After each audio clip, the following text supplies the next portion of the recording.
أعوذ بالله من الشيطان الرجيم. بسم الله الرحمن الرحيم. اقرأ باسم ربك الذي خلق خلق الإنسان من علق اقرأ وربك الأكرم الذي علم بالقلم علم الإنسان ما لم يعلم. شروع کرتا ہوں اللہ کے نام سے جو بڑا مہربان نہایت ہی رحم والا ہے. اقرأ، اے نبی جی آپ پڑھیے اپنے پروردگار کے نام سے جس نے پیدا کیا. خلق الانسان من علق، جس نے انسان کو گوشت کے لوتھڑے سے پیدا کیا. آپ پڑھیے اور آپ کا پروردگار بڑا اکرام کرنے والا ہے، بڑا مہربان ہے، جس نے قلم کے ذریعے علم سکھایا، جس نے انسان کو وہ چیز سکھائی جو وہ نہیں جانتا تھا. یہ جیسا کہ گزشتہ کہا گیا تھا کہ قرآن کریم میں سب سے پہلے یہ 5 آیتیں اللہ نے اتاری تھی. اس وقت ماحول کیا تھا، کس چیز کی ضرورت تھی؟ تو ہم پڑھتے بھی ہیں، سنتے بھی ہیں. اس وقت ماحول ظلم کا تھا، بے حیائی کا تھا، شرک اور بت پرستی کا تھا، اور جتنے غلط کام ہو سکتے تھے وہ سب ہو رہے تھے. ایسے موقع پر اللہ تعالیٰ اپنا پہلا پیغام اتار رہا ہے. تو میرا اور آپ کا دماغ یہ کہتا ہے کہ اللہ تعالیٰ کو پہلی آیت یا تو توحید کے بارے میں اتارنی چاہیے، شرک کی برائی کے بارے میں اتارنی چاہیے، ظلم، انیائے اور اتیاچار کے برے ہونے کے بارے میں اتارنی چاہیے، شرم کی اہمیت اور بے حیائی کی برائی کے بارے میں اتارنی چاہیے. لیکن اللہ نے اتاری آیت تو کون سی اتاری؟ اقرأ، پڑھنے کے بارے میں اتاری. علماء نے لکھا ہے کہ ایسے سخت حالات میں بہت سارے تقاضے تھے، اور ہماری عقل یہ بھی کہتی ہے کہ ایسا ہونا چاہیے تھا، ایسا ہونا چاہیے تھا. لیکن اللہ تعالیٰ نے جو پیغام اتارا وہ پڑھنے کا اتارا، علم سیکھنے کا اتارا. اس سے پتہ چلا کہ جتنی بھی خرابیاں ہیں اس میں سے اکثر کا کارن جہالت ہے. آدمی کے پاس صحیح علم ہوگا، صحیح رہبری ہوگی، صحیح گائیڈ لائن ہوگی تو وہ صحیح راستے پر چلے گا. اور یہی ہوا کہ حضور صلی اللہ علیہ وسلم خود امی، جن میں آئے وہ معاشرہ امی، لیکن کچھ ہی سالوں میں ان کے اندر علم کی پیاس، علم کی سمجھ بوجھ، کیا کرنا ہے کیا نہیں کرنا ہے، وہ ساری باتیں آ گئیں. تو یہ قرآن نے اپنی پہلی آیت میں یہ بتایا کہ ہر مسئلے کا حل اور بنیادی وجہ جو ہے وہ صحیح علم کی کمی ہے. اس لیے آدمی کو اپنے ہر فیلڈ میں صحیح علم کو حاصل کر لینا چاہیے تاکہ غلط چیز نہ آوے اور اس کی وجہ سے دنیا اور آخرت کا نقصان نہ ہو. حضرت مفتی سعید صاحب پالن پوری رحمۃ اللہ علیہ فرماتے ہیں کہ اللہ تعالیٰ نے اس پہلے لفظ میں 3 اعتبار سے علم کی اہمیت کو بیان فرمایا. پہلا تو اللہ نے اقرا کا لفظ استعمال کیا پڑھنے کے بعد، دوسرا ہے کہ وہ لفظ بھی حکم ہے، یعنی حکم ہے پڑھنے کا ہمیں۔ کچھ چیزیں کیا ہوتی ہے کرنی چاہیے، کرنی چاہیے، یہ تو کیا آرڈر ہے، کرو۔ اور پھر کس کو کہا جا رہا ہے؟ امیوں کو۔ تو ان تین اعتبار سے یہاں کہا گیا کہ بھئی پڑھو، تو اس سے علم کی اہمیت معلوم ہوتی ہے۔ پھر اللہ تعالیٰ نے 2 مرتبہ اقرا کہا، اقرا اقرا۔ آدمی صحیح علم کب سیکھ سکتا ہے؟ اس کے 2 مرحلے ہیں۔ ایک تو آتا نہیں اس وقت سیکھنا ہے، پھر سیکھنے کے بعد پھر سیکھتے رہنا ہے، وہ سلسلہ چالو، یعنی پڑھنا ہے اور پڑھتے رہنا ہے، سیکھنا ہے اور سیکھتے رہنا ہے۔ اس لیے 2 اقرا کو ذکر فرمایا۔ اس کے بعد آگے کہا بسم ربک۔ پڑھنا تو ہے، کیا پڑھنا وہ نہیں بتایا، لیکن کیسے پڑھنا وہ بتایا۔ بسم ربک، اپنے رب کے نام سے پڑھو۔ شروعات بھی اس کے نام سے کرنی ہے، پورا بھی اس کے نام سے کرنا ہے، اور جس چیز کی نسبت اللہ سے ہے اس کو اللہ سے جوڑ کر ہی پڑھنا ہے۔ رب کا لفظ ہم نے الحمدللہ رب العالمین میں پڑھ لیا۔ اللہ تعالیٰ نے یہ لفظ تقریباً قرآن میں 850 کے قریب پہلی سورت میں بھی ذکر کا فرمایا، پہلی سورت جو نماز میں پڑھتے اس میں بھی ذکر فرمایا، اور آخری سورت جو اتاری اور قرآن میں جو آخری سورت ہے اس میں بھی اس کو رب کا لفظ رکھا ہے۔ رب کہتے ہیں دھیرے دھیرے اوپر لے جانے والا، پرگتی دلانے والا، تربیت کرنے والا، ہر ضرورت کو پورا کرنے والا۔ تو نبی صلی اللہ علیہ وسلم کو کہا کہ آپ اپنے رب کے نام سے پڑھیے، رب کا نام لے کر پڑھیے، اپنے پڑھنے کے ساتھ رب کا نام ملائیے۔ اس میں ایک تو یہ اشارہ ہے کہ حضور صلی اللہ علیہ وسلم کو یہ کہا جا رہا ہے کہ گرچہ یہ آپ کے لیے نئی بات ہے، آپ امی ہونے کی وجہ سے آپ کو یہ چیز نہیں آ رہی ہے، لیکن جیسے بچپن سے لے کر یہاں تک تم کو ہم نے عجیب اور غریب حالات میں تربیت کی ہے آپ کی، تو آگے کی بھی جو ذمہ داری ہے اس میں بھی آپ کو اللہ تربیت سے لے جائے گا، فکر کرنے کی بات نہیں، یعنی تسلی بھی ہے۔ دوسرا اس میں اشارہ اس بات کی طرف بھی ہے کہ علم کا جو سلسلہ ہے سیکھنے سکھانے کا، اس میں تربیت کا پہلو زیادہ ہونا چاہیے۔ یعنی تربیت ماں باپ کتنی نرمی سے کرتے ہیں، تو کہا پڑھنے پڑھانے کا سلسلہ بھی کیسے چلنا چاہیے؟ پیار محبت سے مانوس کر کے اپنا بنا کر ان کو کچھ پلایا جائے۔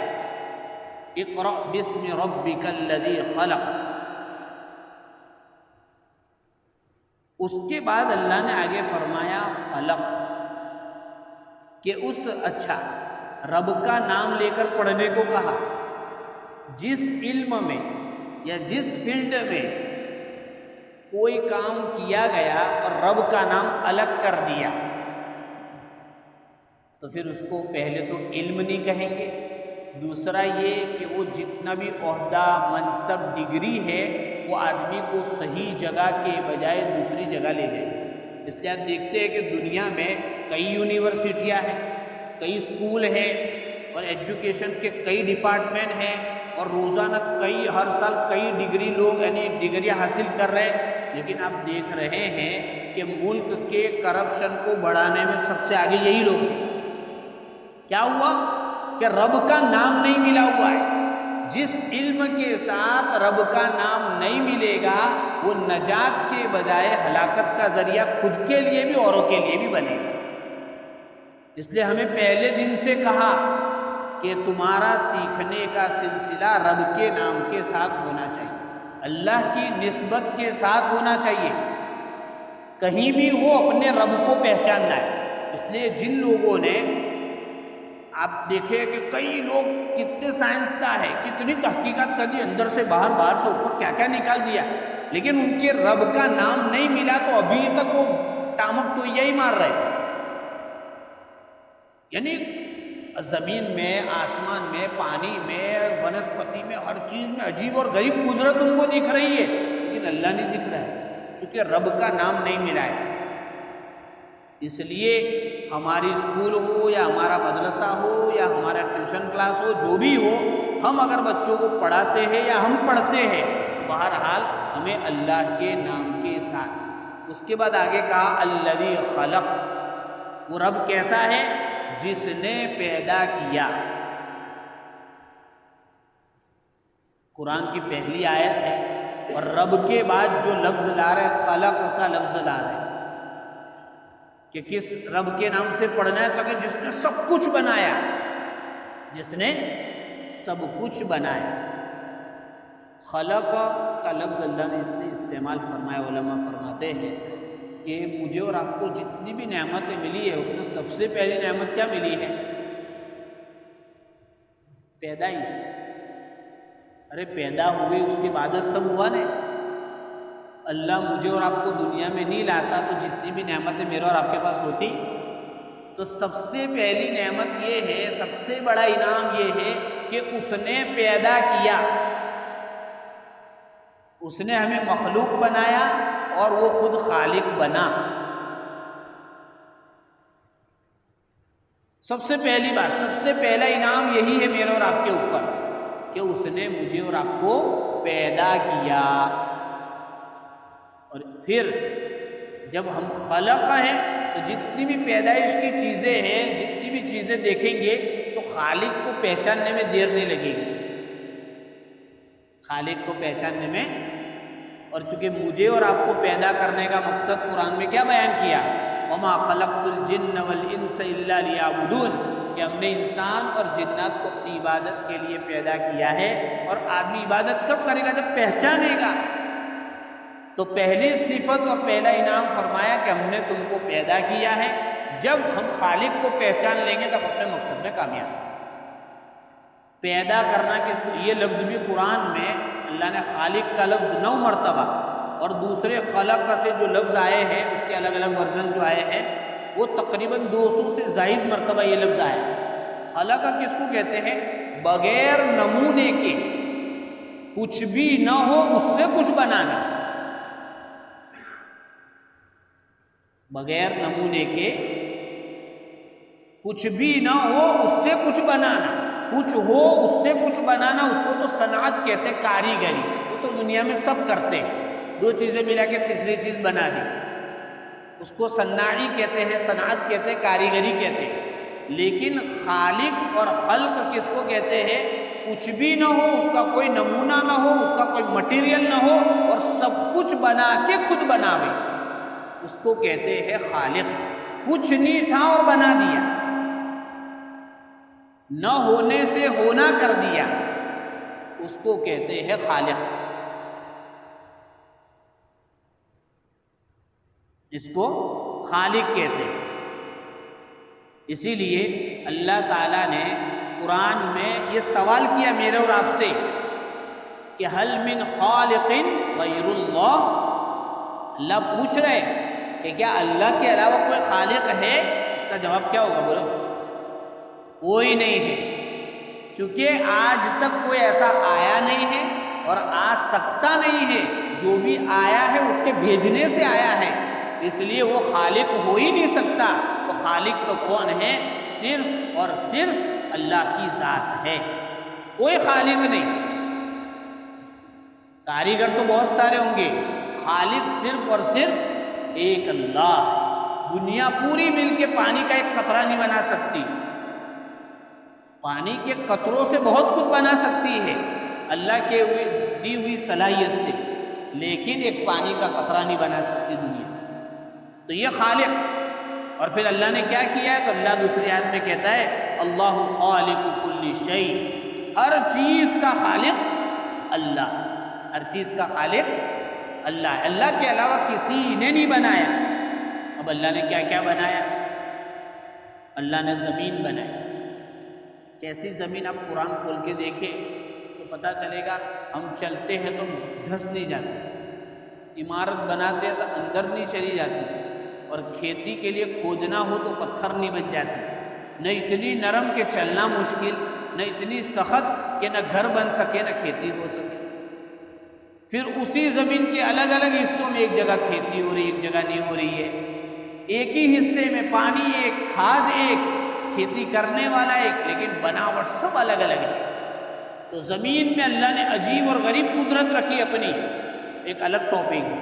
پھر اللہ نے آسمان ایسا اپنی قدرت سے بنایا، تاکہ آسمان کیسا، کہ جب سے بنا ایسا کہ ویسا ہے، اس کو کبھی مرمت کرنے کی ضرورت نہیں پڑی، اس میں کبھی کوئی سوراخ نہیں ہو گیا کہ اس کی وجہ سے وہاں سے چیزیں لیک ہو رہی ہو۔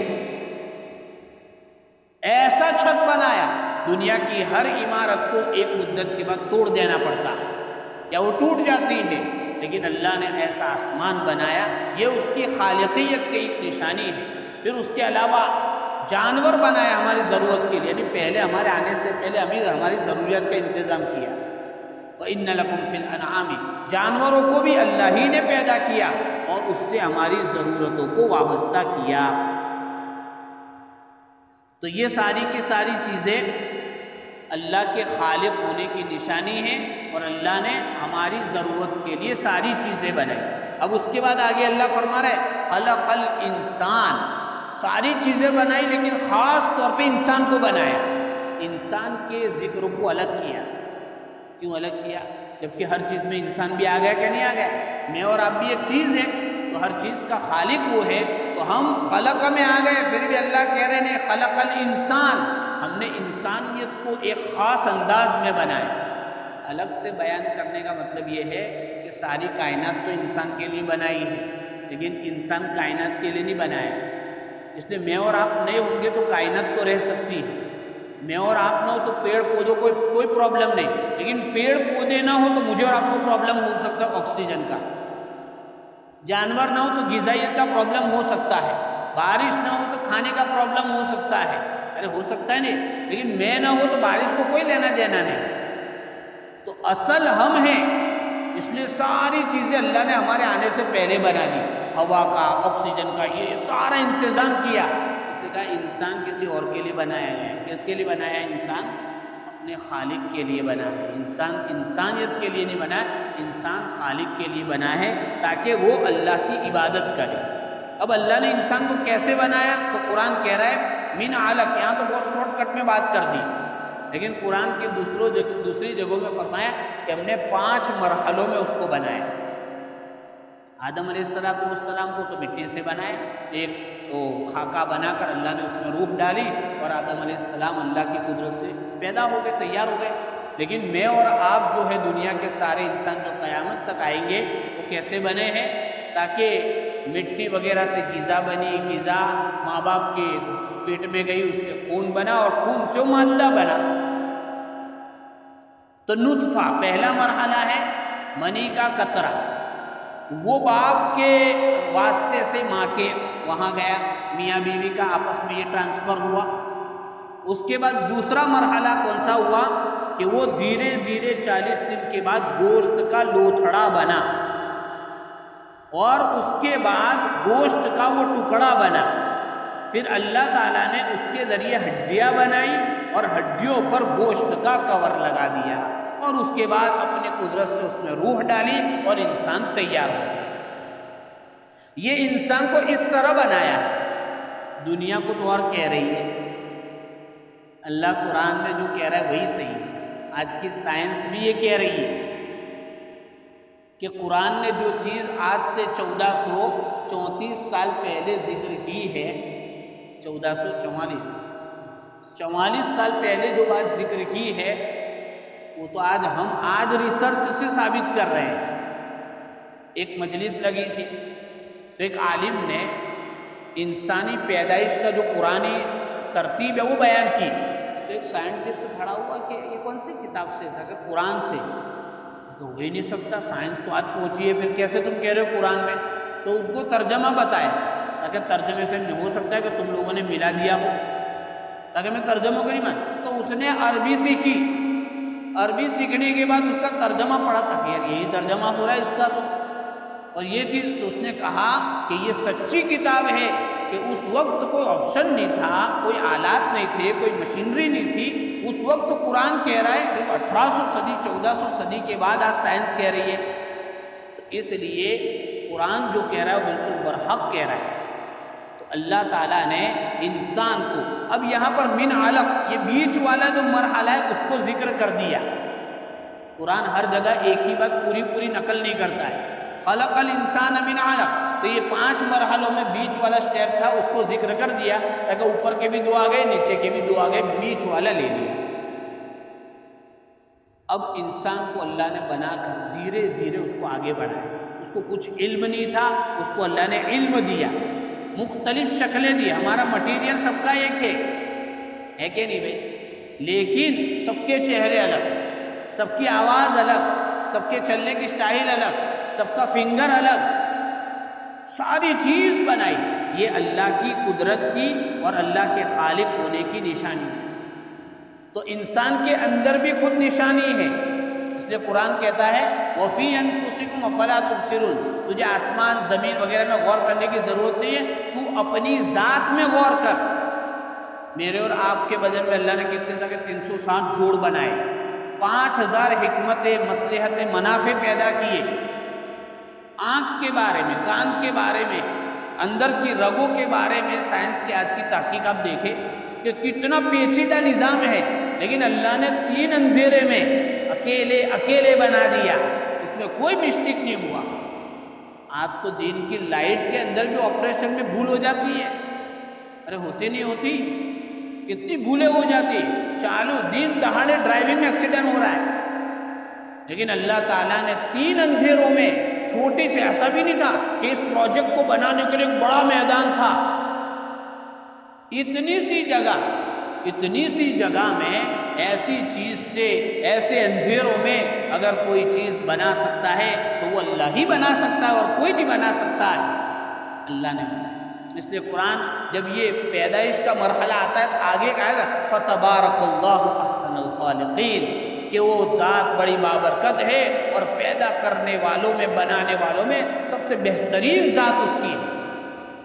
تو یہ اللہ، اس نے مجھے اور آپ کو پیدا کیا ہے، تو ہمارے اندر ہی وجود ہے. خالی ایک آنکھ مثال دے دیں، آنکھ سے میں دیکھ رہا ہوں، ایک مرتبہ میں دیکھا تو ایک تو اندر کی ساری طاقت ہے یہ اللہ نے پیدا کی.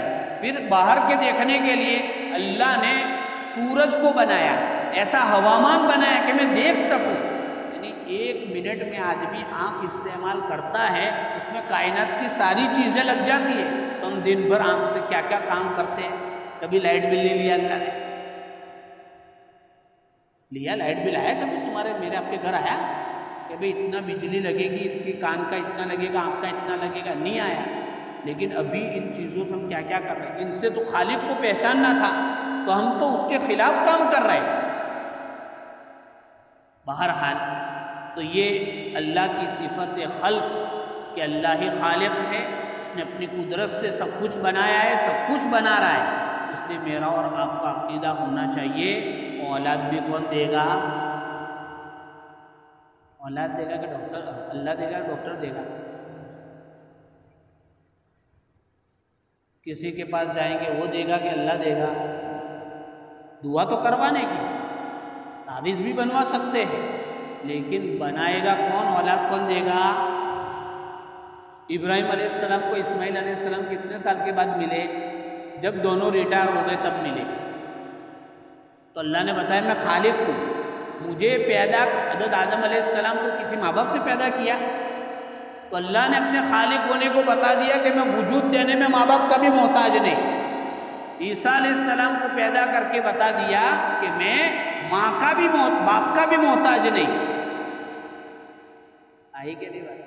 اور دنیا میں کسی کو لڑکیاں ہی لڑکیاں دے رہا ہے، کسی کو لڑکے ہی لڑکے دے رہا ہے، کسی کو لڑکی لڑکا دونوں دے رہا ہے، اور کسی کو کچھ بھی نہیں دے رہا ہے. تو مجھے اور آپ کو اولاد چاہیے تو کہاں جانے کا؟ بولو، ارے بولو، زور سے بولو.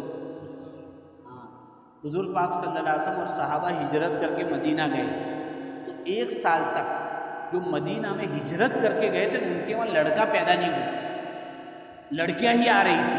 تو وہاں کے لوگوں نے بات چلا دی، مکہ کے لوگوں نے، کہ ہمارے بتوں کو چھوڑ کے گئے ہیں تو ہمارے بتوں کی بد دعا لگ گئی ہے، یا یہ کہ یہودیوں نے اور منافقوں نے جادو کر دیا ہے، تو وہ کسی باپو کے پاس نہیں گئے، کسی ادھر ادھر نہیں گئے، دعا کرتے، حضور پاک صلی اللہ علیہ وسلم تک کو نہیں کہا، بلکہ اللہ سے مانگتے رہے، اور اللہ نے 1 سال کے بعد اولاد دے دی۔ تو وہ اللہ خالق ہے، ہر ایک کو دے گا، دینے والی ذات اسی کی ہے۔ اس لیے ہم سب کا عقیدہ یہی ہونا چاہیے کہ اللہ ہر چیز کا خالق ہے، میرا اور آپ کا بھی، اور مجھے اور آپ کو اولاد دینے کا مالک اور خالق بھی اللہ ہی ہے۔ انشاءاللہ آگے تیسری آیت کے بارے میں اگلے ہفتے بات کریں گے۔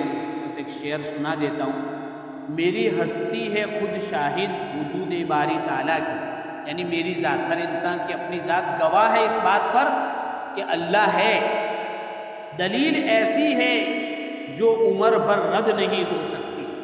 دوسری دلیلیں تو لوگ رد کر سکتے ہیں، لیکن آدمی کے اندر خود اللہ نے یہ دلیل بنائی ہے، اس لیے قرآن نے کہا وَفِي أَنفُسِكُمْ أَفَلَا تُبْصِرُونَ۔ اللہ تعالیٰ ہم سب کو اپنے خالق کو پہچاننے کی توفیق عطا فرماوے، اس کے تقاضوں کو پورا کرنے کی توفیق عطا فرماوے۔ وآخر دعوانا الحمد للہ رب العالمین۔ سبحان اللہ وبحمدہ، سبحانک اللہم وبحمدک، ونشہد ان لا الہ الا انت، نستغفرک ونتوب۔